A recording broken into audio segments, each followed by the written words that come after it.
네, 새누리당 이제 그 공천 문제 지금 상당히 이것도 절정을 향해서 치닫고 있지 않나 이렇게 봐지는데,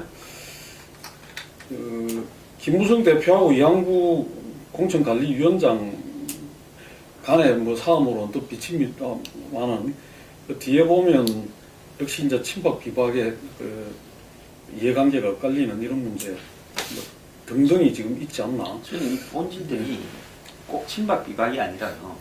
처음에 친박이 왜 공천특별기구에서 상향식 경선이나 3대 7로 조사하는 부분, 여론조사하는 부분에서 동의해 줬을까? 자, 그때 안철수가 당을 만들었습니다. 떨어져 나갔어요. 안철수 당이 확 올라가고 더민주는 확 내려갔습니다. 자, 총선에서 새누리당은 한 200석쯤 될 것 같았어요. 그러니까 친박 비박이 별로 싸울 일이 없이 우리도 좀 많이 하고 너희도 좀 많이 해야 돼. 우리한테 몇 개만 더 주라. 그리고 사실 친박의 일부도 이원집정부제식 결혼에 대해서 찬성을 해서 박 대통령 퇴임 이후에는 이원집정부제 하자고 아마 김무성 대표하고 이야기했을 가능성이 있습니다. 그러니까 원만히 왔죠. 근데 그 사이에 이제 큰 변화가 생겼어요.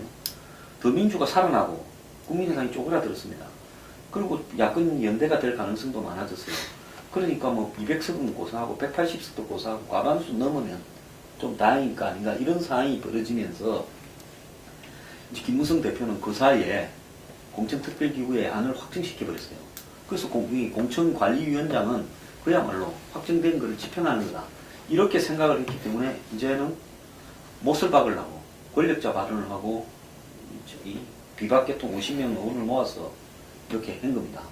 그러면서 사양식 경선이 이제 확정됐다고 판단하죠. 그런데 사양식 경선은 친박 비박을 막론하고 현역 의원이나 현역 당협위원장한테 압도적으로 유리한 부분인데, 제가 2달 전부터 유령당원, 책임당원 30%에 일반 또 국민 여론조사에서는 유령 번호 문제가 터질 수밖에 없다. 지금 새누리당이 이 친노가 하던 여론조사 방식을 받아서 이 경선에 도입하는데, 지금 한국의 진성당원이나 책임당원이 거의 없는 정당 통도에서 이것은 결국은 여론조작으로 끝나고 말 것이다. 그리고 여론조사 회사들의 문제도 드러날 것이다 했는데 지금 순서대로 그게 다 터지고 있습니다. 자, 이제 새누리당의 공천룰은 원점에서 다시 논의해야 될 부분이고요. 만약에 단 한 명이라도 현지에 살지 않는 당원이 가짜가 여론조사에 응했다면 상대 후보는 선거운동할 필요 없이 이것만 하나 잡아 있다가 나중에 이제 당선 무효 소송 걸면 됩니다. 이런 상황이 지금 벌어져 버렸는데, 이러다 보니까 친박이 이제 어느 시점에 권력자 발언 직후에 설 전에 입장을 바꿨죠. 그동안 이런 합의를 주도한 최경환 전 부총리는 당황하니까 친박 마케팅 한다고 쫓아다녔고, 근데 그것도 이 비판을 받으니까 사라져버리면서 이한구 공천위원장을 통해서 이제 이 전략공천 부분을 심으려고 하는데, 때에 맞춰서 지금 이제 유령당원, 유령번호 문제, 여론조사회사의 조작 문제가 터지기 시작했습니다. 이 부분이 앞으로 남은 기간에 제가 볼 때는 여태까지 여권의 총선에 대응해온 어떤 많은 일보다 훨씬 더 심각하게 터질 거예요. 그렇기 때문에 결국은 여권이 내부의 수많은 어떤 비리와 갈등을 덮어놓으면서 끌고 오다가 이 부분이 마지막에 친박 비박의 갈등, 또 현역과 비현역의 갈등으로 또 번지고 있습니다. 지금 예비 후보들은요, 비박 출신 예비 후보, 친이 출신 예비 후보더라도 이 이해관계는 똑같아요. 자기들은. 그러니까 양상이 굉장히 지금 복잡하게 전개되고 있는데, 지금까지 한 1년쯤을 룰을 가지고 정해놓은 게 무너지고 마지막에 한 달 동안에 이 방향이 어디로 튈지는 아무도 예측하지 못하는 양상으로 가고 있고, 이 선거 후유증이 굉장히 심각하게 나올 수 있는 양상으로 가고 있다. 그래서 한마디로 이 새누리당이 하지 않는 짓을 해서 이 상향식 경선이라는 오픈 프라이머리, 뭐 안심번호 비밀 이렇게 해서 지금 여론조사로 자당의 후보를 뽑는 이런 행동이 이번에 얼마나 위험한가에 대해서 정치권에 생생한 사례로 보여주게 될 거다.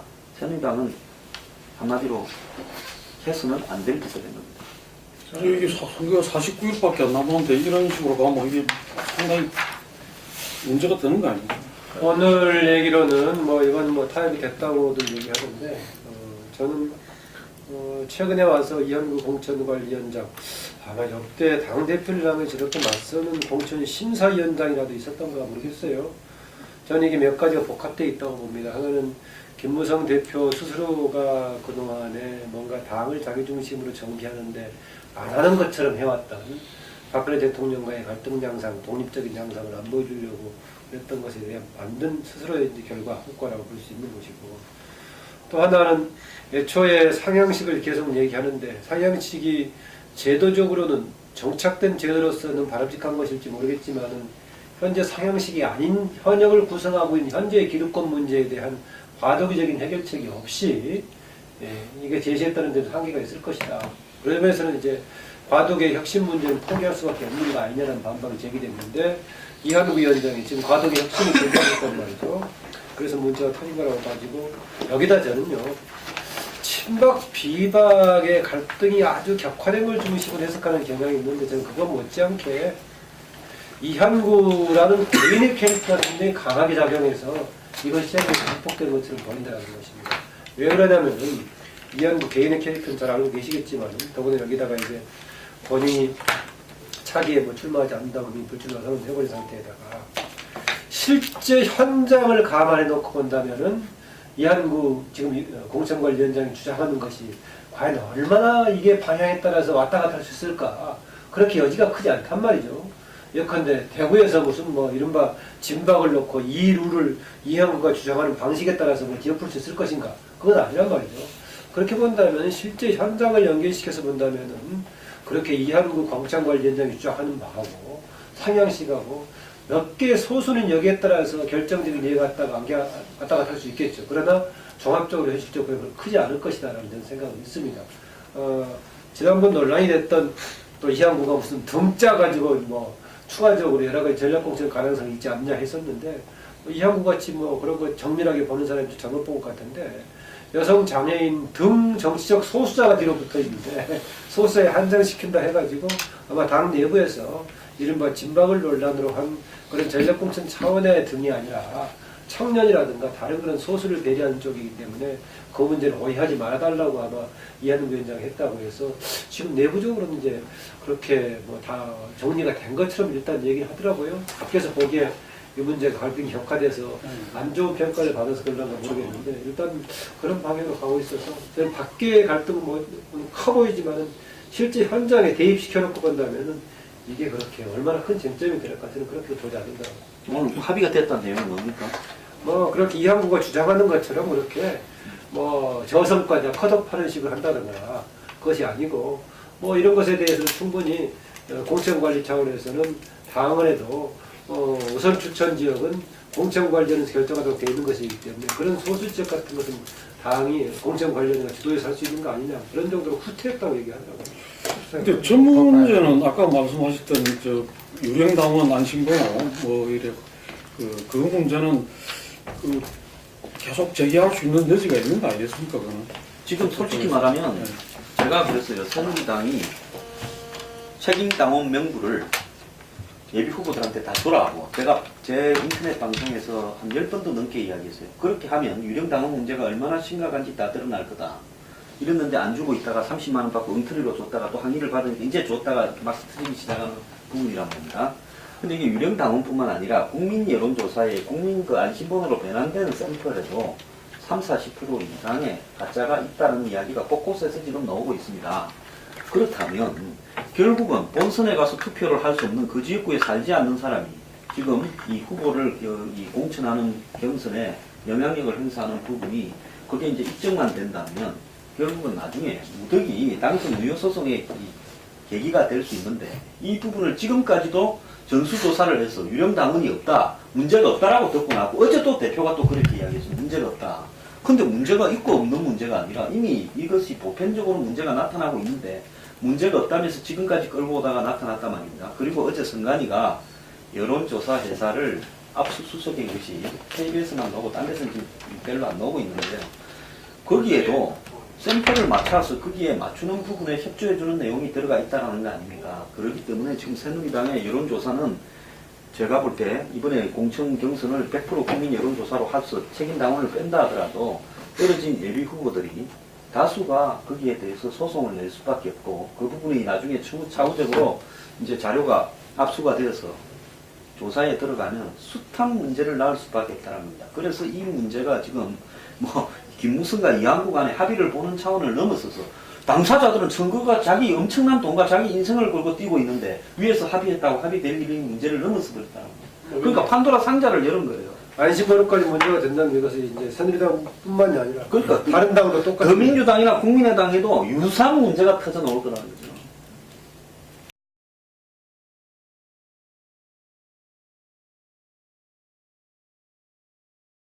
관계에서는 그걸 이용하는 방법을 자료를 보라고 하고 지금 있고 상당히 강화됐다는 이번에 건데. 안심번호에도 공범도 선관위예요. 왜 공범도 선관위인가 하면 이제 안심번호는 통신사가 선관위로 주고 선관위가 당에 주고 당이 여론조사에서 주는 거 아닙니까? 그러니까 그 과정에 선관위도 결부되어 있기 때문에 이 문제가 될 때는 선관위도 그 책임을 어떻게 정리해야 될 건가 하는 부분에서 문제가 돼요. 강화된 것은 지금 이제 가중치 줄 때 0.4에서 2.5 범위 내에서 이제 좀 허용한다라는 것이지 ARS 자체가 가지고 있는 대표성에 대한 근거는 없다라는 것에 대해서 이것은 뭐 원래 원천적으로 문제가 남아있는 거죠. 조사는 ARS 아니에요. 전화면접.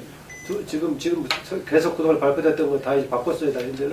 아니 본래 이제 아니 지금 경선 조사는 전화 면접인데 그거는 그런데 지금 김무성 대표가 뭐 ARS도 할 수 있지 않느냐 이런 이야기 간간히 아니 그 얘기가 아니라 방법은 그건 이제 그 당이 그렇게 하는 건데 지금 이제 선거 관련 여론조사들 말이에요. 여론조사를 지금 예를 들어서 혼용해서 하고 있잖아요. 지금 하는 여론조사. 그렇죠. 아니, 안심번호 문제는 아직은 조금 더 봐야 될 것 같아요. 이거 좀 경선제 자체를 좀 흔들려는 또 이제 뭐 친박 쪽에 그런 또 의중이 또 깔려 있어서 이게 확대해서 지금 부각시키는 면이 분명히 지금 있는 것 같으니까 이게 지금 실제로 어느 정도인지는 더 좀 확인을 해야 될 부분일 것 같고 저는 기본적으로 이거는 이제 김무성을 향한 이제 쿠데타다. 공천 쿠데타다. 저는 이제 그렇게 이제 봅니다. 그러니까 이한구 위원장이 이제 주도하고 친박이 엄호를 하면서 결국 이제 거사를 지금 이제 뭐 벌이는 거로 이제 보면 맞을 것 같고 결국 이제 최종적인 목표는 김무성의 거세 총선 이후 이제 친박이 이제 당권을 다시 이제 접수하고 대선 후보로서 이제 김무성을 이제 아웃시키는 좀 이제 그런 큰 틀 속에서 이루어진 이제 공천 쿠데타가 그렇게 보고요. 문제는 이제 김무성 대표가 이 쿠데타를 진압할 만한 과연 이제 힘이 있겠는가? 굉장히 지금 이제 힘이 딸려 보인다는 거죠. 이미 중요한 그 거점들을 다 이제 쿠데타 세력이 이제 장악을 해버렸기 때문에 공관위도 지금 위원장 그렇지 위원들 뭐 구성을 봐도 김무성 편은 뭐 몇 명 안 되고 거기서도 뭐 의결 대표 뜻에 따라 되지 않는 구조고 최고위원회의가도 친박이 지금 주도를 하고 있고 그러니까는 뭐 이한구 위원장이 뭐 어떤 결정을 내리든 간에 그거를 막을 수 있는 현실적인 방법이 없다는 거. 대표지만은 할 수 있는 유일한 방법은 보따리 싸가지고 사라지고 태업 들어가는 거. 뭐 이거밖에는 지금 없는 아주 궁색한 처지에 이제 몰려있는 그런 건데요. 전체적으로 봤을 때는 저는 김무성 대표가 이거를 지켜내, 자기의 어떤 기본 입장을 지켜내는 힘이 상당히 딸리는 상황 아닌가 좀 그렇게 이제 보고요. 물론 뭐 극과 극한 대결로 갔을 때 당이 진짜 쪼개지기 직전까지 갔을 때 그때 뭐 이제 뭐 도장 안 찍겠다 뭐 그런 얘기도 나왔습니다만은 적어도 예, 그러한 어떤 그런 이제 상황으로 김무성 대표가 뭘 얘기하려다가 내 이쪽으로 했나 아무튼 그렇습니다. 그래서 김무성 대표가 이거를 막아낼 만한 힘이 굉장히 좀 딸려 보인다. 그리고 시간이 가면은 이제 경선 일정 더 이제 쫓기고 그리고 이제 뭐 물갈이 뭐 이런 속에서는 당이 쪼개지지 않는 한에 있어서는 이제 봉합을 시도할 수밖에 없는데 봉합이 된다 하더라도 임무의 김무성 대표 입장에서는 자신의 입지를 상당 부분 이제 잃을 수밖에 없는 그런 이제 상태가 되지 않겠나 이렇게 봅니다. 김무성 당대표의 어떤 국민의 공천권을 돌려주겠다. 상식 공천. 뭐 이런 것들은 이한구 위원장도 그렇고, 친박, 뭐 어느 누구도 참 좋은 이야기다가 그 명분에 대해서는 누구도 이의 제기를 못했던 것을 갖다가 우리가 기억할 수 있는데, 그러면서 구체적인 이 공천 과정에 들어가면서 이한구 위원장으로서 이 공관위원장을 갖다가 이렇게 버티다가 결국은 갈 수밖에 없었던 게 아마 김무성 당대표의 지금 현실이다 이렇게 보여지고요. 그런데 과연 이양구 위원장이 어디까지 할 수 있을 것이냐, 아까 말씀하신 대로 지금 당헌 당규에 따라 산다 이런 이야기거든요. 예, 그 이양구 위원장은 지금 자기가 발언하고 어떻게 하겠다 이런 부분들이 다 당헌 당규에, 이 당헌 당규가 옛날부터 있은 게 아니라 그것이 그 최근에 그 수정되면서 그게 보완됐던 거거든요. 그래서 이게 보면은 어떤 이 소수자, 여성 장애인 등 소수자에 대한 그 배려와, 그 다음에 두 번째가 뭐냐면은 당선되기 어려운 지역에, 지금 현재 있는 사람들로 당선되기 어려운 지역에 자기들이 이제 승리하기 위해서 어떤 이런 부분들이 우선순위에 크게 그 이 두 이 축이라고 본다면은 그래서 이 여성 장애인 등에 뭐 한정돼야 된다 뭐 이런 이야기도 하고 하는데, 저는 그 결과적으로 봤을 때는 현재 이 친박이 이 의도하는 이렇게 되긴 상당히 어려울 것이다 이렇게 보여집니다. 예. 그렇지만 이 정치라는 게 뭐 그 수가 어느 정도냐의 이 좌우되는 것이 아니라 그것이 어떤 상징하는 어떤 부분만 이루어져도 그 효과라는 것은 굉장히 크기 때문에, 어쨌든 이 부분이 그 뭐 김무성 대표에 대한 쿠데타다 혹은 그 총선 이후에 어떤 이 당 체제에 대해서 어떤 그 변화를 위한 어떤 미리 움직임이다 이런 부분들은 동의하고요. 그랬을 때 김무성 대표가 지금 낮은 포복으로 일관해온 부분들에 대해서 어쨌든 지금 별가일 수밖에 없는 거고, 아마 여러 자기 좌파 의원들을 모아놓고 거기서 살아 돌아오라 뭐 이런 이야기를 했다는 게 뭔가 그 시사하는 점 아닌가 이렇게 보여집니다. 근데 어쨌든 간에 지금 총선이 한 49일 남은 시점에서 그 역대 여당이 저렇게 좀 내부 문제 때문에 또 이제 총선에 대한 무슨 다른 무슨 전략이 있는지, 무슨 뭐 어떤 그 공약이 뭔지, 당이 어떤 그 프레임을 어떻게 만든 이런 게 전혀 이렇게 별로 부각이 되거나 보이지 않는 굉장히 혼돈되고 이렇게 불안정한 모습이다 이렇게 봐지는 거 아닌가요? 역대 보기 힘든 게. 처음에요. 네. 안철수 당이 나갈 거다라는 부분, 그것이 최대의 전략이 된 것 같아요. 안철수가 당을 깨고 나갈 거다. 그러면 야권은 2개, 우리는 1개로 가겠다, 1대1로. 그렇기 때문에 친박이나 친이가 어떠한 총선에 대한 이 정밀한 대응 전략이나 물갈이 수준, 뭐 또 개혁적인 정책안이라든지 이런 준비들을 제대로 안 했다고 봅니다. 그러다가 안철수 당이 나갔을 때 효과가 실제로 기대한 거하고 달라지고, 그러면서 이한구 공관위원장이 들어오기 직전에 총선 전략이 급거 수정됐다고 합니다. 그러지 않으면 공천특별기구에서 친박이 목숨을 걸고 상향식 경선이 유령당원 문제를 유발시키고 기득권의 보장을 갖고 오기 때문에 이거는 문제 있다라고 이 제기를 하는 모습이 그때 싸웠어야 돼요. 싸워야 될 때 안 싸우고 둘이가 그냥 타협을 쑥 해버리고 넘어갔지 않습니까? 그러면서 한 20군데 정도 진박 마케팅 하면서 마치 그 사람들만 당선되어 가면 총선에서 친박은 자기들이 한 목표를 다 달성한 것처럼 그렇게, 그러니까 한마디로 뭔가 하면 6대4로 하자. 그리고 우리 몫이 커졌다. 이렇게 타협을 보면서 기득권은 같이 유지하자. 이렇게 가다가 마지막에 지금 방향이 틀어졌어요. 이런 부분으로 봤을 때는 처음에 전략은 짠 게 아니라 야권 분열에 대한 반사이기 전략이었고, 그 이후에는 야권 분열에 대한 반사이기 기대만큼 크지 않고, 또 나아가서 지금 이런 합의들이 문제가 나올 수가 있겠다. 서로 간에 또 믿을 수 없다. 인력자 발언 이후에 서로 간에 불신도 생겼죠. 그러면서 전략이 지금까지 급거 마지막에 수정되다 보니까 여권이 지금 시간을 얼마 안 두고 저 혼란에 빠졌다고 봐요. 그런데 지금 여당이 총선을 앞두고서 이렇게까지 무대책으로 총선에 대한 아무런 준비 없이 치르는 것도 정말 근래 보기 드문 장면인 것 같거든요. 근데 이제 기가 막힌 거는 여당이 이렇게 최악의 자중질환을 보이는 상황에서도 여전히 총선 승리를 자신하고 있다는 거.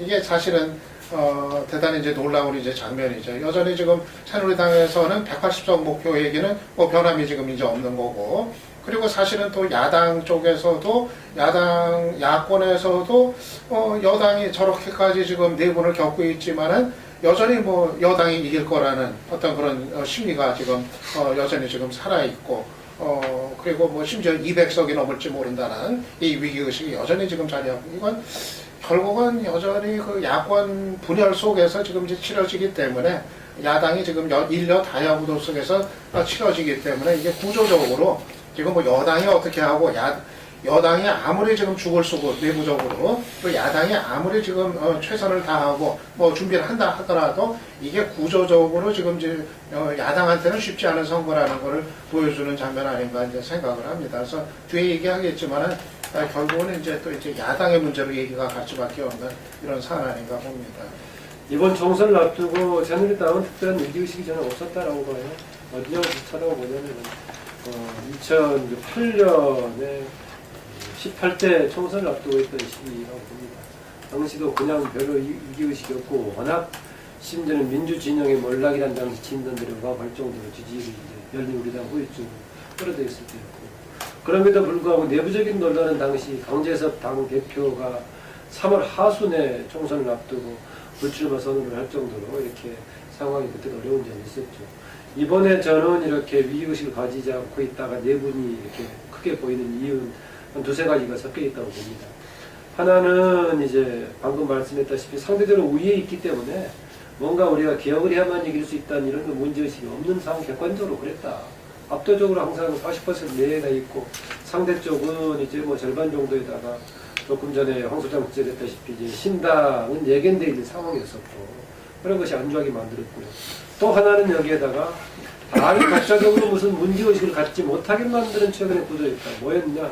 박근혜 대통령이 모든 것을 장악하고 있는 상황이기 때문에 당이 독자적으로 뭘 준비할 수 있는 그런 상황을 만들지 못하는 그런 결과가 있었다고 봅니다.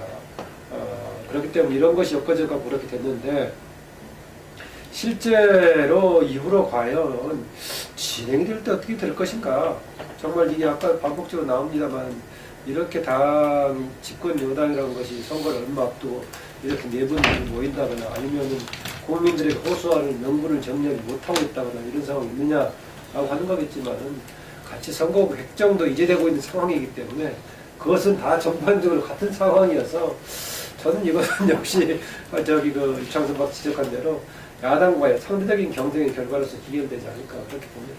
이번 선거는 어떤 측면에서는 박근혜 선거다 이런 생각이 듭니다. 물론 야권이 분열하느냐 아니면은 나중에 결국에는 선거연대를 해내느냐에 따라서 성패는 저는 달라진다고 봐요. 이게 크게 3-40석 정도가 그렇게 되냐에 따라서 여야가 왔다 갔다 할 수 있기 때문에 거기서 승부는 난다고 보여지는데 어쨌든 지금 현재까지 선거 전체를 갖다가 여당이 뭐 이렇게 준비된 어떤 정책 공약이라든지 여러 가지를 내놓지 않고 있다. 어떤 면은 못하고 있다 하는 부분들은 이번 선거는 박근혜가 대통령이 주도하고 있기 때문에 뭐 예를 들면은 이 쟁점 법안에 대해서 그 국회에서 무능하다는 이야기하고 국민 심판해달라는 그런 국회 심판론까지도 대통령이 주도하고 그 다음에 이 안보 위기라든지 뭐 이런 부분들을 다 박근혜 대통령이 국민과 이렇게 해서 이 선거를 이슈를 주도하고 있다 이렇게 보여집니다. 그래서 여당이 어디 뭐 이렇게 나타날 그게 없는 거죠. 그러니까 자기들끼리 그냥 이렇게 국민이 볼 때는 이 여야 정당이라는 게 다 그냥 이렇게 시원찮은 거죠. 이게 뭔가 국민들을 위해서 뭐 하지 않고 자기들 밥그릇 삼만 하는 그것이 이렇게 이 정당 정치인들이고 어떤 뭐 박근혜 대통령 정부만 애써 이렇게 하는 이런 모습이 지금 그리고 거기다가 플러스해서 이 종편들 뭐 이렇게 하니까 이 보수 쪽 국민들은 그걸 강하게 지금 가질 수밖에 없는 거고 예 그래서 지금 이 선거전에 있어가지고 지금 새누리당의 광고 전문가인 조모 씨가 다시 또 이렇게 했는데 그분이 내근근 게 이번 선거에서 개혁이래요. 개혁 키워드가 이게. 그래서 아마 그런 또 이렇게 요즘 보면은 여당이 선거 이벤트는 더 잘하는 것 같아요, 이게. 그런 상황으로서 이제 어쩌 말하면 막이 올랐으니까 그 준비된 걸 갖다가 지금 쭉 해나갈 것입니다, 이게. 그래서 이래저래 봐서 야권은 굉장히 힘들고 어려운 선거가 될 수밖에 없다, 이거. 예, 자연스럽게 이야기를 야권으로 넘어가도록 하겠습니다. 그러니까 지금 국민의당이 이제 그 분당대가 나가고 지금 그 시간이 한 달여 왔습니다만은 이 상당히 의외로 이제 좀 그 전국적으로 말할 것도 없고 호남에서도 기대했던 만큼의 어떤 그런 거기에 새 결집이 안 되고 있는 거 아니냐. 그러면서 거꾸로 이제 어떻게 보면 그 더불어민주당은 심각한 내부 갈등을 겪을 때보다는 어떻게 보면 조금은 한숨 돌린 그런 상황으로도 보이는데 이 상황들이 앞으로 이제 어떻게 전개될 건지 그 다음에 이제 역시 아까 유 박사님이나 또 우리 김 대표도 말씀하셨지만 막판에 역시 선거의 제일 큰 변수는 야권이 호남 이해 지역 수도권에서 연대를 이룰 수 있는가 없는가 이런 부분이 또 선거에 상당히 중요한 의석수를 결정하는 요인이 될 것 같은데 이 부분을 좀 문프가 좀 이야기해 주시죠. 저는 전체적으로 좀 판세가 야권이 뭐 대단히 어려운 상황이라고 이제 이렇게 봅니다. 일단 이제 더민주 같은 경우가 일단 김종인 비대위 체제 들어서면서 안정을 회복을 하고 일단 이제 기본 어떤 지지층은 좀 다시 결집을 하는 이런 이제 모습을 보였습니다만은 하지만 거기에서 이제 멎고 기본적으로는 새누리당이 지금 다시 그 지지층을 다 되찾아왔고 한때는 이탈을 했었던 그리고 반면에 지금 더민주는 일정 선에서 이제 지지율이 이제 멈춘 그 상태, 더 이상의 상승의 탄력은 받지 못하는. 그러니까 두 야당 사이의 경쟁에서는 단연 우위를 점했지만은 하지만 2등은 할 수 있지만은 1등은 되기가 지금 어려운 이 한계를 지금 드러내고 있고, 국민의당은 한때 이제 야권의 어떤 확장성에 대한 기대를 받기도 했지만은 그때 끌어왔었던 보수층이나 새누리당 지지층이 다시 이제 원대복귀한 이런 상황이 이제 돼버렸고, 그래서 이게 전체적으로는 상당히 좀 이제 어려운 상황이다 이렇게 봅니다만은 더민주 같은 경우는 또 특히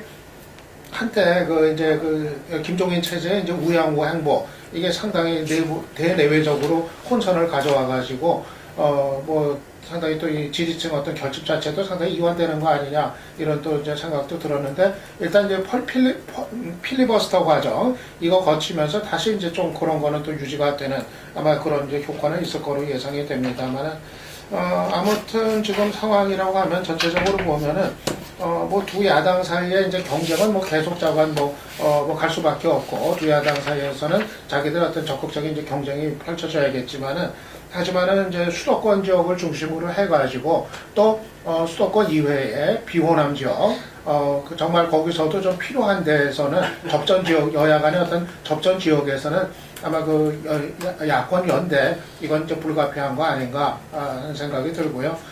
기본적으로 지금 야권 연대에 대해서 김종인 대표도 상당히 좀 소극적이고, 또 이제 국민의당으로 오면 안철수 대표가 또 여전히 또 야권 연대 이제 불가론 이런 거를 고수하고 있는 상황인데, 글쎄 그게 뭐 전략상 전략상으로 그렇게 얘기하고 있다고만 해석하기에는 더 이상의 좀 소신이 깔려 있는 거 아닌가 하는 이제 생각도 드는데, 아무튼 그런데 수도권에서는 아마 야권 연대 없이는 이건 좀 뭐 필패 아닌가 이런 이제 합리적인 판단을 생각해 본다면은 일정 시점 가서는 정말 이 수도권 중심으로 한 야권 연대는 뭐 야권이 정말 공면하지 않기 위해서는 뭐 필수적인 거 아닌가 이렇게 봅니다.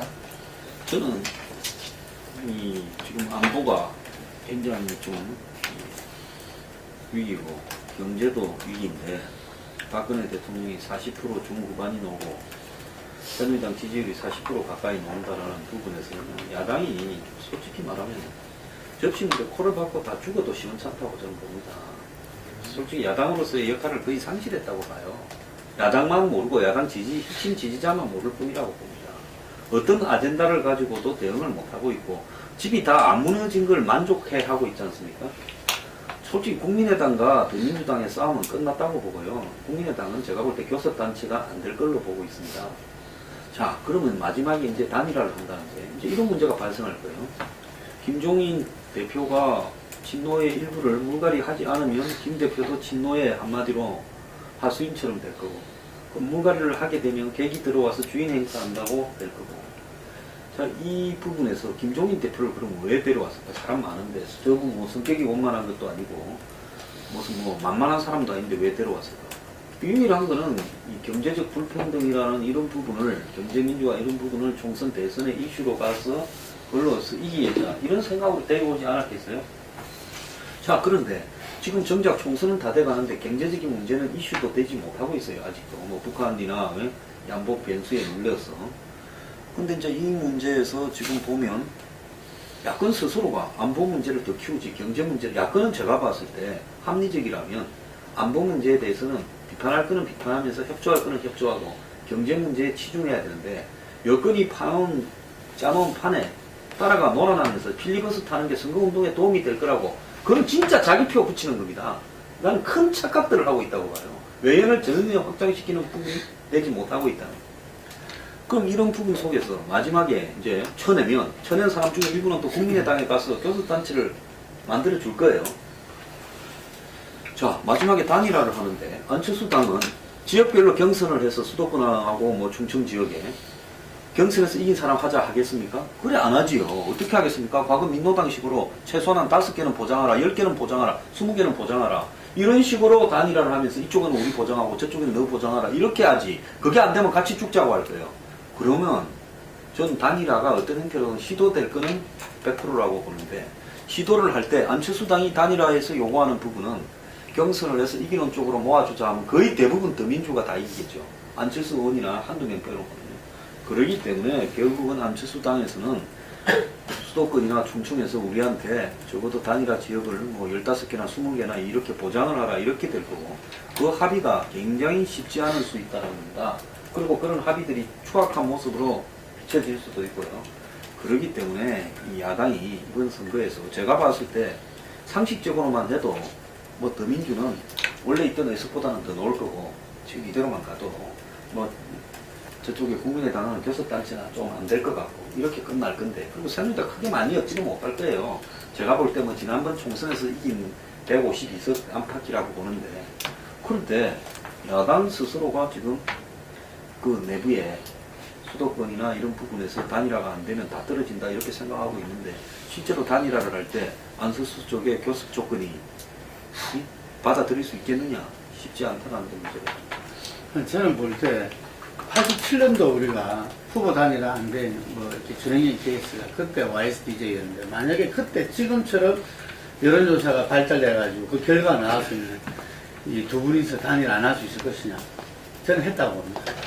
그때는 뭐 사자 필승론이라든지 양쪽 다 자기 필승론을 근거하고 있기 때문에 그게 그 단일화를 갖다가 마지막까지 이걸 안 했다고 보여지고, 그래서 지금 현재 예를 들자면은 이 예상치가 우리가 여론조사 했을 때 뭐 예를 들면 RDD에다가 무슨까지 놓고 아까 말씀하신 그 40% 2.5 배수 그 뭐야 공포보다 요건을 하면은 이 굉장히 그 실제와 비슷한 어떤 여론조사가 나올 수밖에 없어요. 이게 그런 상태에서 이것이 그 뭐 야권이 두 당으로 두 세력으로 이렇게 됐을 때 수도권에서 여권의 지수밖에 없다는 것이 이 최소한 한 50군데 뭐 이상 이렇게 나올 거단 말입니다. 그런데 그걸 갖다가 예를 들면은 뭐 어떤 명분이든지 그 국민의당에서도 뭐 안 한다든지, 예를 들면은 뭐 그런 거는 저는 방식의 문제, 어떻게 하느냐에 달려 있는 거지, 결국에는 그 선거연대는 갈 수밖에 없다 이 생각이 들고, 그거는 현재 국민의당에 있는 분들 중에서 실제 수도권 지역구를 갖고 계신 분들, 이런 분들도 속마음을 물어보면은 다 그거는 그때 가서 이야기해야 되지 않겠느냐 라고도 이야기해요. 왜냐하면 본인이 그걸 뻔히 보고 있으면서, 예를 들면 이게 현재 크게 보면 여야의 그건데, 기득권 두 당과 새로운 정치 세력 간에 어떤 그 이 싸움이라는 부분하고 여야에서 어떤 정권 교체를 이야기하는 부분이 결국 명분으로 부딪힐 수밖에 없다고 보여지는데 그거는 이전부터 있었던 그 문제지만 저는 이 안철수 이 대표 쪽에서도 어쨌든 거기에 대한 어떤 출구 전략은 본인이 아니라 그 당에서 찾을 수밖에 없는 거고 할 수밖에 없다 이런 생각이 듭니다. 그랬을 때 지금 새누리당도 아마 이제 좀 있으면은 굉장히 총선 캠페인 드라이브를 아주 세게 몰고 나갈 겁니다. 더욱이나 안보 이슈로 인해 가지고 그 결집도는 굉장히 강화될 것이고 그렇기 때문에 이게 이 야권 선거연대가 되지 않으면 게임 자체가 안 될 것이다. 이 새롭게 탈당 분당된 부분들이 어떤 뭔가 다이내믹성을 주고 선거를 해볼 만한 게 됐지만 결국 마지막에 선거연대를 하지 않으면은 그 승부가 될 수 없다는 것은 누구나 다 알게 되는 거기 때문에 어떠한 방식, 뭐 지역별로, 선거구별로 뭐 여러 가지가 나오겠지만 저는 선거연대는 가질 수밖에 없고 그랬을 때 이번 선거 결과는 팽팽할 수밖에 없다고 봅니다. 아, 팽팽해 보세요. 왜냐하면 황 소장이나 김남국 대표는 둘 다 지금 여당의 상대적인 약세, 야당의 가능성을 꽤 가지고 있는데 저는 모르겠어요. 더불어민주당이 한 농석을 유지할 수 있을지 108개를 유지할 수 있을지 간단치 않은 문제라고 보는데요. 지금까지 이제 김정인 비대위 대표의 덕을 굉장히 많이 봤죠. 이게 여러 가지 문제 지적에도 불구하고 플러스 요인이 많았다고 보는데 이번 이제 공천이 정비되는 과정 속에서 다시 한번 그 테스트 과정을 거칠 것이다. 여기까지 지금까지는 이제 뭐 김정인 대표 체제 뭐 절대 군주처럼 아무래도 꼼짝 못하고 전부 이제 예전 같으면 작은 문제도 난리치고 있을 것인데 심지어는 지금 개성공단 문제라든가 사드 문제에 관한 김정인 대표 체제 입장을 더불어민주당의 강성 급진파들도 강도랑 크게 다르지 않다라고 얘기를 하고 있을 정도인데 이런 문제가 공천 과정을 거치면서 한번 다시 한번 시행착오 테스트 과정을 거치게 될 테니까 그게 하나 이제 분기점이 될 것 같다. 어제 통보를 했는가? 어제. 오늘 아침에. 오늘 아침에. 어째 이미 아는 사람도 나왔다고 그러는데. 어쨌든 그럼 모레 공개하는 거죠. 이제 재심 청구까지 받아서 이제 한다고 하니까 그건 못지않게 또 이제 그 50% 30% 뭐 이것까지 변수가 되니까 뭐 일단 뭐 50% 점검해가지고 다 괜찮다라고 짓겠지만 한다는 것이 어느 정도 뭔가 자를 것을 염두에 두고 하는 거 아니겠어요? 그래서 이런 과정이 이제 변수가 될 것 같은데 저는 이제 중앙에서는 국민의당이 정말 존재감 자체가 없는 상황이지만 제가 아는 여론이라든가 정보로는 호남권에서는 아주 우위에 서고 있다는 제가 얘기 듣고 있습니다. 심지어는 강성 친노로 얘기되고 있던 사람들도 문재인을 추구한 이것은 이미 떠나버렸다는 얘기를 하고 있어서 호남권에서는 저는 국민의당이 상대적으로 우세할 거라라고 예컨대 광주에 같은 경우에는 한석 정도라든가 더불어민주당이 가져갈 수 있을 정도 상황이 되고 뭐 호남권 나머지 지역 좀 거의 유사할 정도로 가고 전라북도는 좀 모을 수가 있는 정도인데 그런 정도라고 보고 있고요. 국민의당은 역시 가장 큰 문제가 가장 큰 브랜드가 안철수지만은 또 하나 역시 가장 큰 딜레마가 안철수이기도 한데 제가 더 이상 말하자도 알겠지만 이 딜레마를 얼마나 극복할 수 있을 것인가 하는 생각이 좀 듭니다.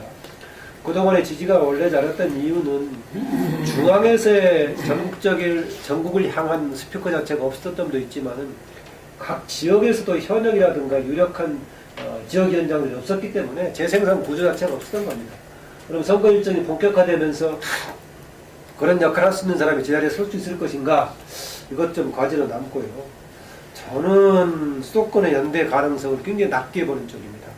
아까 제가 새누리당 이야기할 때도 제가 현실을 놓고 토대로 보자라고 얘기를 했었는데 마찬가지로 지금 야권의 연대 가능성도 현실을 놓고 보자라는 얘기입니다. 분열에 따른 필패 가능성은 누구나 공히 인식하고 있지만은 과거에 통합진보당이라든가 민노당하고 야권 연대했을 때하고는 그때는 다르다. 그때는 명백하게 민노당 몇 사람은 자리를 줘야 된다는 걸 전제로 해서 나머지가 연합했었지만은 현재 있어 수도권에서 어느 누가 자기 자리를 양보할 사람이 누가 있겠습니까? 저는 없다고 봅니다. 그나마 야권 연대 가능성은 어느 한쪽이 극도로 취약해져가지고 해봐야 무의미하다고 생각했을 때 자연적으로 단일화가 되는 것이지 주고받고 하는 식은 별로 어려울 것이다. 주로 이제 정말 치열하게 주고받기 할 정도면은 야권의 당선 가능성이 좀 있는, 경쟁력이 있는 야권의 기반이 강한 지역들인데 그 지역은 현재 대부분 더불어민주당의 현역이 있거나 현역이 아니라고 하더라도 전직 의원이거나 유력한 지역위원장이 있는 지역입니다. 그 중에서 어느 누가 당을 위해서 자기 자리는 양보하겠다는 사람이 있을 수 없다. 여당이라면은 다른 자리 빠질 기회가 있겠지만 어렵다라고 봐서 저는 이루어질 경우는 오히려 충청권 이런 데라든가 이런 지역에서 부분적으로 이루어지거나 수도권에서는 경쟁력을 상실한 상황에서 몰려서 되는 경우가 소수가 있을 것이지 전략적인 차원에서 서로 주고받기식의 야권 연대는 현실적인 구조를 봤을 때 저는 어렵다라고 판단합니다.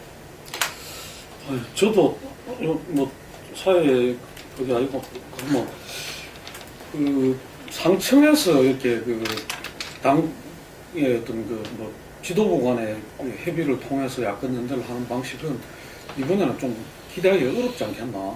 오히려 이제 그 바닥에서 그 여론의 뭐 한쪽으로 확 기울었다든가 아니면 이 비등비등한 그게 있지만은 밑에서 압력에 의해 갖고 뭐 상당히 이제 그 견디기 어려운 정도의 어떤 그게 있다든가 하면 모를까. 그렇지 않고 이 엊그저께 탈당했던 분들하고 그 이쪽이 그 양쪽에 무슨 교섭 대표들을 뽑아가지고 이렇게 주고받고 하는 거는 기대하기 어렵지 않겠나 그렇게 봐지고, 또 마찬가지로 시민사회나 뭐 이렇게 제3의 어떤 지대에서 나와서 그런 걸 조정하거나 내지는 페이블을 만들어가지고 그거 하는 능력도 현저하게 약화됐다. 이번 상황에서는 기대하기 어렵다.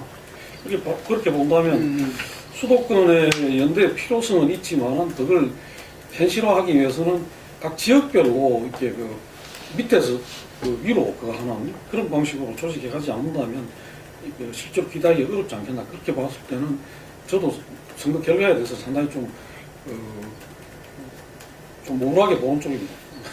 이게 왜 그런가 하면 지역에서 뛴 후보들은 어쨌든 각 당에서 뭐 이 경선이나 이런 부분을 또 거친 사람도 많을 테고 자기 돈들도 많이 썼어요. 근데 과거에 통진당이나 정의당을 하는 부분에서의 단일화나 이런 부분들은 그 운동권적인 성격이 있기 때문에 조직의 명령과 규칙에 복종하는 부분이 있지만은 이번에 국민의당으로 냈거나 더민주에 낸 사람은 솔직히 말하면 국민의당 낸 사람이 더민주 내도 되고 더민주 낸 사람이 국민의당 내도 되고 별 차등이 없고 또 새누리당에 못 넣어서 국민의당 간 사람도 많아요. 이런 사람들에 대해서 중앙당에서 과연 니 들어가라고 통제할 그런 부분이 있을 수 있겠느냐. 또 그리고 뭐 집권이 임박해서 나중에라도 통제할 수 있는 그런 카리스마가 있는 리더가 있느냐. 그런 것도 없단 말입니다. 이런 상황에서 선거 막판까지 가서 낙선을 하더라도 선거 뛰는 사람은 내가 이번에 몇 퍼센트를 얻어서 다음을 기약하겠다 이런 계산들도 다 있는데 선거 아직 끝도 안 보고 투표도 안 하는 상태에서 그냥 사라져버린다. 자, 내가 들어간 돈은 누가 보장해 줄 거냐. 그럼 내가 이 선거에서 얻은 거는 뭐냐. 이런 부분을 봤을 때 굉장히 어려울 수 있다는 거죠. 그래서 돈 보상도 예, 여보세요? 방금 이런 느낌. 거기다가 이거 하나 좀 다뤄볼 필요 있을 것 같습니다. 더민주당 진로 관련해 가지고 김종인의 선택. 이 양반 그냥 선거 전에 역할만 해주고 좀 빠질 것인가. 비례라도 해가지고 지금 이제 더 계속 이제 김종인 당을 유지하려고 할 것인가. 김종인 비대위 대표 스타일로 봤을 때는 현재 지난번 NCND 비슷하게 해가지고 했는데 그 정도 답이면은 보통 이제 할 걸 전제로 얘기하는 거 아니겠어요? 그런데 어떤 사람은 혹자는 본인이 안 간다는 얘기를 해버리면은 그게 왜 가겠냐라고 해버리면은 지금 장악력이 떨어지니까 뭐 그렇게 NCND를 했다라고 얘기도 있지만은 김종인 대표 본인이 여기서 자기하고 아무 상관없는 당 갑자기 와서 얘기할만 해주고 갈 사람은 아닌 것 같아서 그 파장이 긍정적으로 미칠까? 저는 그게 긍정적 선거 전반에서는 더불어민주당에서 도움이 되지 않는 것은 아닌가 좀 그렇게 됩니다. 저도 총선 이후에 김종인 체제 문제가 상당히 복잡한 더민주 안에서 그 문제로 좀 가고 있는 거 아닌가 판단돼요. 그러니까 뭐 선거 일회용으로 지금 김종인 체제를 판단하는 선을 좀 넘고 있는 것 같다. 지금 보면은 영입이라든가 여러 가지 앞으로 이제 비례대표 공천을 보면 더 뚜렷이 나타나겠지만 김종인 세력이 지금 더민주 안에 구축되고 있는 거 아닌가, 김종인 인맥이 그렇게 보이고, 아예 저는 김종인 대표가 차제에 이 야당을 아예 개조를 시키겠다 하는 자기들의 어떤 그런 굉장히 좀 생각이 지금 강한 것 같다는 생각이 들고, 이게 지금 총선까지는 어쨌든 간에 서로가 필요하니까 그렇게 이제 가는데, 생각했던 것처럼 뭐 그냥 단순하게 김종인 대표가 문재인 킹메이커를 하고 마는 거하고는 좀 다른 의미로 그렇게 가고, 그런 상황에 따라서는 문재인 대표 쪽하고의 어떤 갈등이나 여러 가지 복잡한 상황이 또 충분히 있을 수 있다 하는 그런 이제 생각을 이제 해봅니다. 그 부분에 제가 조금 더 보태면, 제가 김종인 씨 개인적으로 잘 알아요. 뭐 대화도 오랫동안 해봤고, 저분이 그 문재인 대표의 뭐 부탁을 받고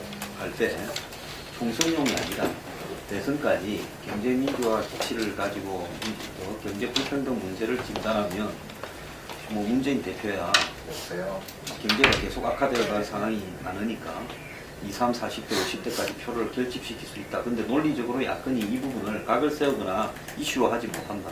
그래서 김종인이 필요하다. 그래서 갔을 거예요. 그래서 김종인은 총선을 잘 만들면 총선 계약기간이 총선 플러스 알파입니다. 자, 그랬는데 저 두 사람의 성격으로 봐서 절대로 당신에 대한 페이가 얼마냐, 그 프로선수 계약을 하면 기간에다가 그 다음 보수하네요. 그 이야기를 제대로 안 하고 얼렁뚱땅 넘어갔고, 그 다음에 직책이 정확하게 감독이냐 수석 코치냐도 정확하게 이야기.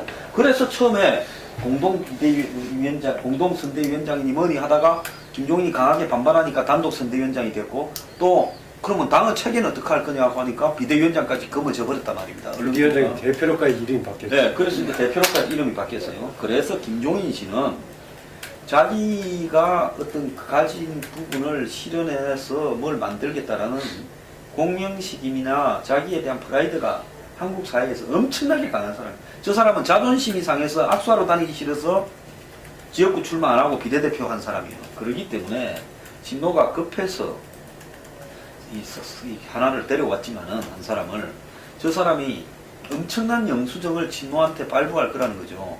저 양반이 지금 내가 볼 때 비례대표 할 거라고 나올 거라고 봅니다. 한 16번 정도를 할 거라고 봐요. 자, 진노 목을 치고 비례대표를 하겠다 했을 때 진노나 일부부터 벌써 30명부터 난린데, 이제 거기서 싸움이 이제 벌어지기 시작을 할 겁니다. 그리고 저분은요, 야권의 비주류를 자기 편으로 재편한다고 생각하고 있고, 그래서 지금 박영선이나 이런 사람들하고 비밀이 다 있고, 이번에 공천 과정에서 자기가 준비해놓은 사람을 이 이야기는 그 정도로 하고 너무 많이 나가지 말고. 아니 또 왜? 이 중요한 이야기예요. 야권에 누가 이런 이야기 합니까? 자기 색깔의 사람을 상당히 넣을 거예요.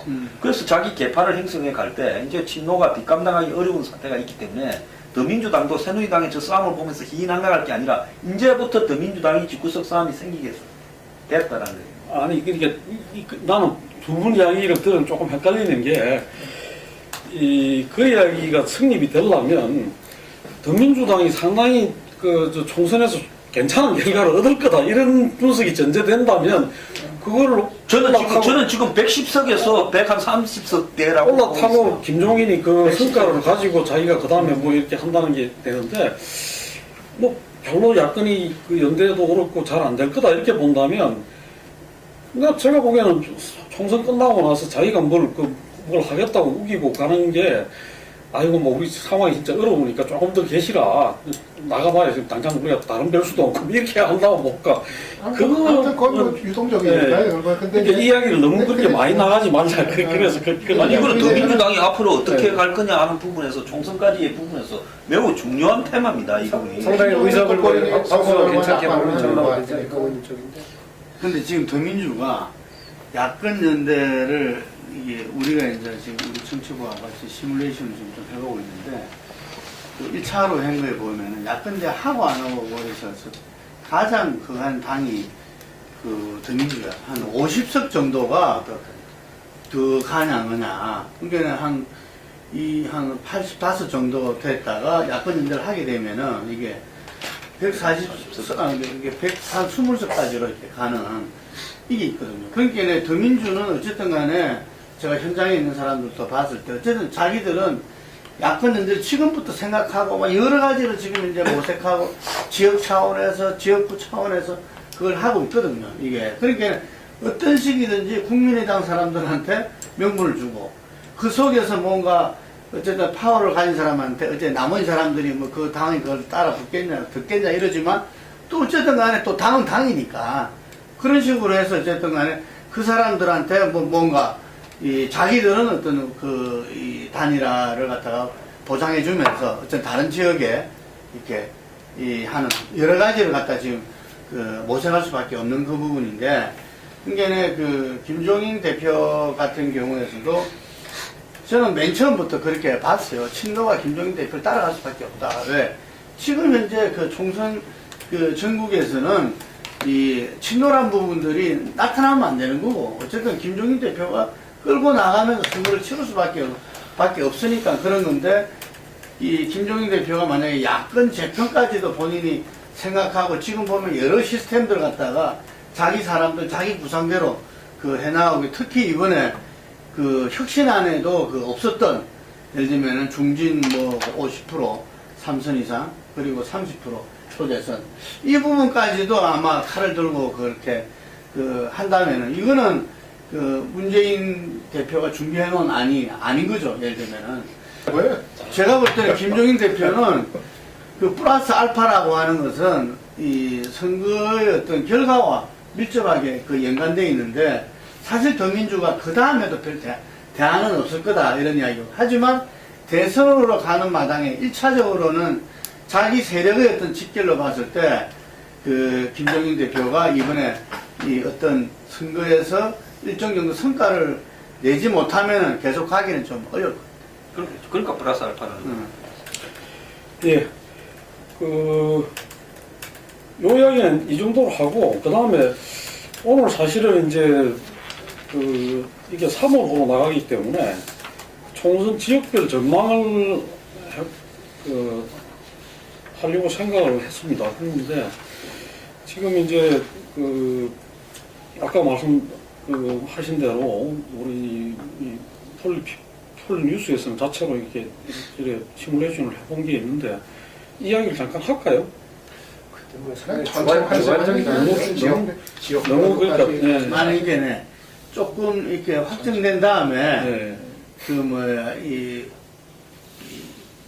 피플과 상관없이 네. 한번 서면으로 좀 이렇게 받아가지고 한번 그걸 하도록 할게요.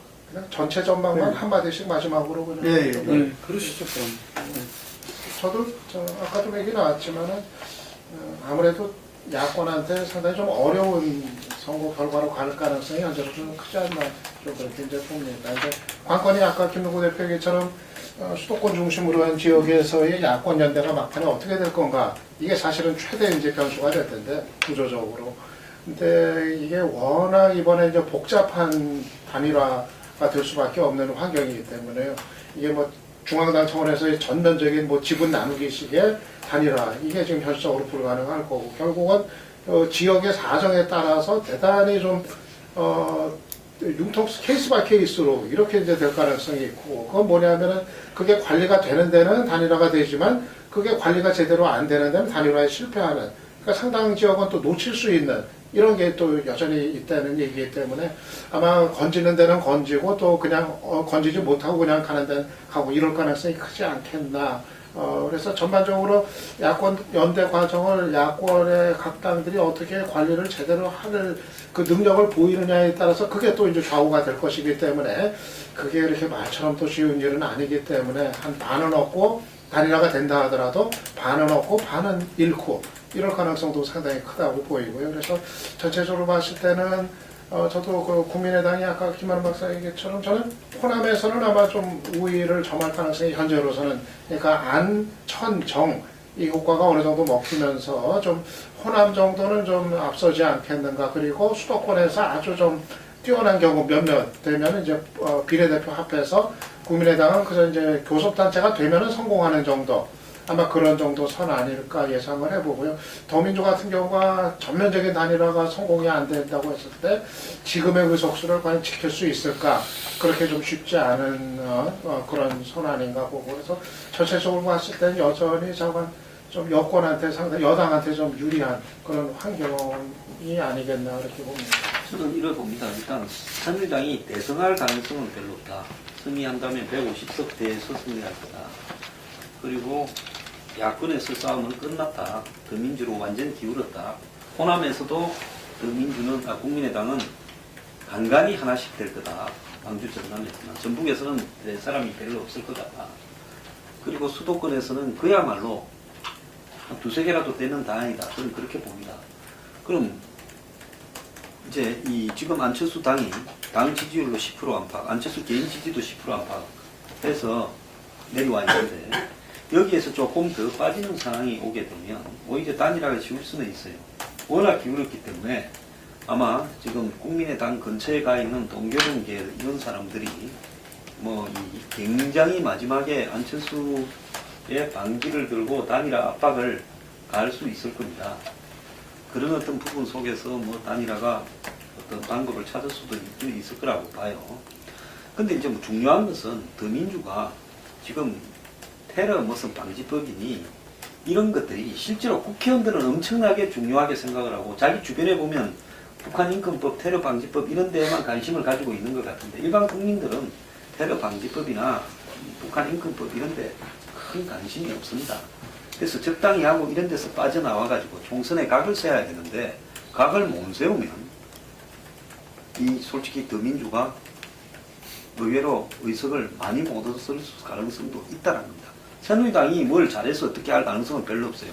근데 야권이 스스로 자멸을 하느냐 안 하느냐 그 가능성만 남아있고 그 키는 더민주가 지고 있다. 이렇게 봅니다. 그 전에 이제 문재인 전 대표가 총선 승패에 대한 책임을 지고 은퇴까지 걸고 했었을 때 제가 김종인 대표한테 승패의 기준을 뭐라고 보느냐 했으니까 처음에는 분당 전에 그 기준으로 해서 127석을 얘기했다가 또 말도 최소한은 현재 하니까 당시에 이제 109석 100 이렇게 얘기하고 했었는데 저는 그 유지하기가 쉽지 않을 것이다. 저는 좀 보는 쪽입니다. 그런 쪽이 이유는 국민의당이 생기면서 야권의 바닥이 분명 커진 것은 분명합니다. 그래서 만약에 후보 단일화가 순조롭게 이루어진다면 이전보다 승산이 더 있을 수 있다, 수도권에서. 그런데 아까 말씀드렸다시피 후보 단일화를 전반적인 체계적인 후보 단일화는 좀 어렵다. 또 하나 아까 제가 빠뜨린 것 중에 하나가 이전에 그 통합진보당이라든가 민주노동당과 제1야당 간의 그 연대했을 때하고 당 관계가 다르다. 현재는 아까 이쪽에 있을 수도 있고 저쪽 소속으로도 후보가 있을 수 있긴 하지만은 실제 세력 대결 구도에서는 지금 제로섬 게임 관계로 대결하고 있는 상황이다. 전에 같은 통합진보당 같은 야권이긴 하지만은 약간의 표는 갉아먹지만은 서로가 적대적인 관계는 아니었거든요. 선거 국면에서는 같은 세력끼리 또 텃밭이 같으면 그런 대결 구도가 있어서 이런 어려운 점이 있다라는 생각이 좀 되고요. 대신에 이제 여전히 이게 이제 그나마 국민의당의 경우는 저는 교섭단체 가능성은 조금 노려볼 만하다. 그 배경은 아까 말했듯이 호남에서의 우위 바탕에다가 그래도 몇 석 정도는 추가로 필요도 있고 하는 것이다 라는 생각이 들고 또 종합적으로 표를 계산했을 때 야권 전반을 계산했을 때 제가 어렵다고 한 이유는 호남권 28석에다가 비례 47석의 절반 가까이 한 20개쯤 가져간다고 했을 때 그러면은 기껏해야 한 48, 50이 되는데 그러면 수도권에서 얼마나 과연 가져갈 수 있을 것인가 이런 것을 계산해 본다면은 야권 전반 더불어민주당이 가져갈 수 있는 게 취약하다. 그다음에 현재를 유지하고 있는 것도 전에 서울에서의 야당이 16개, 현재 새누리당이 16개, 17개밖에 못 가져갈 상황에서 그렇게 된 것인데 구체적인 상황을 전제해 본다면은 야권 후보 단일화가 좀 가능성이 크지 않은 상태에서 저는 현재보다도 야권이 더 의석을 가져갈 가능성은 크지 않다. 좀 이렇게 비관적으로 보는 쪽입니다. 새누리당이 이 3당 합당 이후에 2004년도 탄핵 역풍 속에서 121석 이게 가장 그 미니멈 아닌가. 그 이후에 보면은 이 자민련이라든지 이렇게 선진당이고 합해보면은 뭐 대부분 150 이상을 가져갔어요. 이게 합하면은. 그래서 저는 이번에 아마 그 미니멈이 새누리당이 한 140석 될 거다. 이런 생각이 들고, 그리고 야권연대가 결국 선거에 이제 실패하게 된다면은 180석까지 새누리당은 갈 수밖에 없다고 보여집니다. 이게. 그래서 아까 말씀드린 이 수도권에서의 어떤 이 여야 관계로 본다면은 뭐 호남에서도 뭐 여야 관계로 본다면 그걸 다 야당으로 친다면은 여야 관계에서 야권연대가 됐을 때 이 가반수를 가지고 경합이 이루어지는 거고, 그렇지 않을 때는 뭐 이 새누리당이 뭐 180석 갈 수밖에 없는 그런 상황이 되지 않나. 예, 그리고 만약에 180 가게 된다면 그 이후에 전국은 뭐 다들 침당 안 해도 이렇게 뻔히 이렇게 내다보이는 부분이기 때문에 저는 야권연대 단일화는 갈 수밖에 없지 않겠나 이렇게 봅니다. 위기의식 속에서 갈 수밖에 네. 없다. 네. 저도 이게 사회자가, 그러니까 이제 한 말씀만 덧붙이고 끝내도록 하겠습니다. 저는 두 가지 가능성이 같이 있다고 봅니다. 하나는 뭐냐면, 이 국민의당이 호남에서 뭐 어느 정도 유지가 된다면 지금 수도권에서는 계속 추가적으로 지금 사람들을 받고 있어요. 공천을 더 하려고. 그래가지고, 왜냐하면 수도권하고 호남을 제외하고는 거의 후보를 내기가 어렵습니다. 지금 국민의당 행편으로는. 근데 이게 굉장히 나중에 이제 호남에조차도 부정적으로 비칠 수 있다고. 그러니까 저 당은 결국은 정권 교체할 수 있는 당이 아니지 않느냐. 이렇게 됐을 때 호남에서도 추락할 수 있기 때문에 그 점을 굉장히 의식을 하고 수도권에서라도 후보를 내려고 지금 상당히 노력을 하고 있다. 그래서 이게 이제, 그런데 몇몇하고 봤을 때는 그레이드가 굉장히 떨어져요. 지금 수도권에 그 국민의당으로 모이는 사람들이. 그래서 이게 무슨 뭐 양당이 적을 해서 뭐랍니까, 협상을 해서 단일화가 되기보다는 워낙 이게 여론조사나 지지도의 격차가 크기 때문에 어쩔 수 없이 한쪽으로 쏠리는 식의 그게 올 수도 있지 않겠냐. 수도권의 상당 지역이 나는 그럴 수 있다. 결과적으로 실질적인 1대1 구도가 될 수 있다. 그렇다면 그게 호남에도 역으로 다시 또 그 선거 사정적인 시점에서는 영향을 미친다. 그래서 저는 이 국민의당이 수도권에 좋은 사람을 많이 이제 좀 공천을 해가지고 여기서 좀 그 가능성을 좀 보여준다면 호남에서도 일정하게 유지돼 갈 수 있지만 이 부분에서 실패를 한다면 호남에서 나중에 가서 꺾일 거다 오히려. 그런 점에서 저는 이 야권의 그거에서 저것도 중요하지만은 선거 외적으로 이렇게 여론이라든가 또 어떤 그런 힘의 기울기 이런 게 따라 가지고 전체적으로 이렇게 판가름 나는 이런 것도 이렇게 기대할 수 있지 않겠나 그렇게 봐집니다. 딱 12시네요. 됐죠?